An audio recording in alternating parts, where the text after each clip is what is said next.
नमस्कार, आज की बड़ी खबर में आपका स्वागत है। सेवा में श्रीमान उत्तर प्रदेश के आदरणीय मुख्यमंत्री जी, मेरी सहायता की जाए और पत्रकार भाई मेरा सहयोग कीजिए।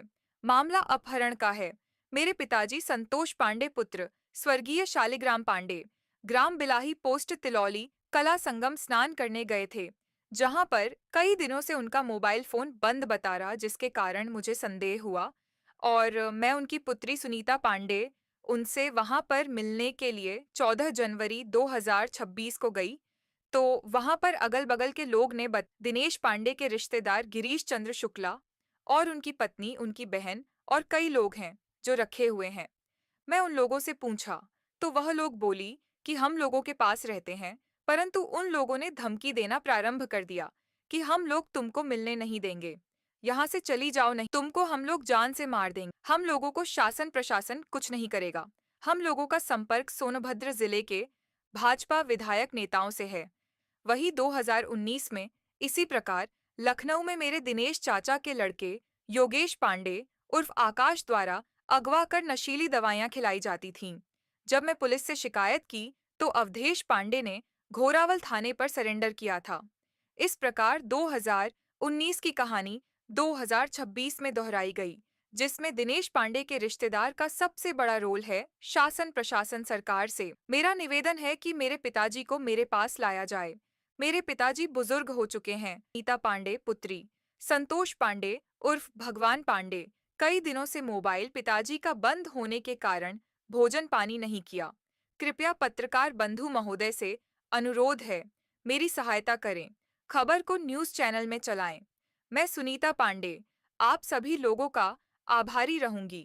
मेरे पिताजी को मिलवाने में मेरा सहयोग करें। क्या अपहरण का मामला है? कृपया पूरा विस्तार से बताएं। मैं ग्राम बिलाही पोस्टल जिला सोनभद्र की मूल निवासी हूँ। मेरे पिताजी का नाम संतोष कुमार पांडे और भगवान पांडे की मैं एकलौती लड़की सुनीता पांडे हूँ। मेरे 2026 में मेरे पिताजी प्रयागराज स्नान करने गए थे, तो मेरे पिताजी की मोबाइल स्विच ऑफ कई दिनों से आ रही थी। तो मैं सोची कि मेरे पिता की मोबाइल क्यों स्विच ऑफ आ रही, मुझे घबराहट होने लगी, क्योंकि 2019 में मेरे पिताजी की किडनैपिंग हो चुकी थी। दिनेश पांडे ने अपने लड़के के पास रखे हुए थे किडनैप करके।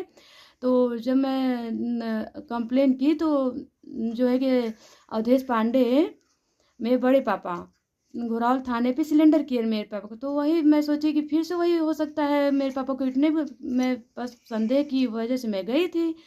तो मैं जब गई प्रयागराज तो आखिर किडनैपिंग वह लोग क्यों कर रहे हैं, क्या मसला है? प्रॉपर्टी हड़पने के लिए कि जो है कि हम लोग इनको किडनैप करके इनकी प्रॉपर्टी ले करके इनको जो है कि ख़त्म कर देंगे। अच्छा, तो आप उनकी इकलौती पुत्री हो क्या? हाँ, मैं इकलौती पुत्री हूँ। तो अभी अभी का प्रकरण क्या हुआ जब वहां पर गई आप? तो मैं जो है कि दिनेश चाचा के रिश्तेदार गिरीश चंद्र शुक्ल थे वहाँ पे, तो और उनकी औरत उनकी बहन थी। तो मैं जब गई तो पहले अच्छे से वो सब बात किए, तो बोले कि अभी आएंगे आएंगे। तो शाम हो गई, हम बोले कि ऐसी है मौसा जी, तो अभी आप बोले थे कि आएंगे, नहीं आए। तो बोले कि हाँ तुम्हारे पापा नहीं आएंगे, जो तुमको करना है कर लो। तो हम बोले कि अभी आप बोले थे और हम चल रहे हैं प्रशासन के पास, कहेंगे कि ये जो है कि हमें गुमराह कर रहे हैं। बोले थे अभी आएंगे आएंगे, शाम हो गई अभी तक आए नहीं मेरे पापा। तो बोले कि तुम प्रशासन के पास जाओ, चाहे आदित्यनाथ योगी मुख्यमंत्री के पास चली जाओ, हमें किसी बात का डर भय नहीं है, क्योंकि मेरा जो है पकड़ है। किसके पास पकड़ है? सांसद विधायक का नाम लिए, मैं भूपेश जो है कि चौबे विधायक जी। अच्छा। हाँ, उनकी मतलब मुझे धमकी दी गई और बोले कि तुम यहाँ से चली जाओ और नहीं तो यहीं पे तुमको हम लोग जान से भी तुमको मार देंगे। तो कोई इतना जो है कि हम लोग का कुछ भी नहीं होगा। तो मैं डरी हुई थी, हो सकता है हम सोचे कि भाई हो सकता है सच में हमें जान से मार दे, क्योंकि इस तरीके से मुझे दिनेश चाचा भी धमकी दिए हैं। अच्छा। हाँ, और जब मैं मायके गई थी तो मेरे बड़े पापा अवधेश पांडे भी इस तरीके का हमें धमकी दिए हैं। अच्छा। कि जो है कि हम लोग तुमको जान से मार दे, यहाँ तुम दोबारा दिखना मत बिलाही। अच्छा। हाँ, तो फिर इसके बाद मैं गई कुछ तो मतलब उल्टा सीधा हमें गंदी गंदी गाली गलौज सब देना शुरू कर दिए। अच्छा। हाँ, तो बोले कि यहाँ से तुम चली जाओ और जो करना है तुम वहीं से करो और मेरा कोई कुछ नहीं कर सकता है। अच्छा। हाँ, तो यही मैं चाहती हूँ कि मेरे पिताजी जो है कि मेरे पास आएँ। अगली बार भी इसी तरीके से जो है कि लखनऊ में किडनैप करके मेरे पिता से फिर थाने पे मेरे अवधेश बड़े पापा सिलेंडर किए थे। वो मतलब कि उनको धमकी दिए थे कि अगर आप अपने लड़की के पक्ष में बोलेंगे तो हम लोग जान से मार देंगे आपकी लड़की को, आपको।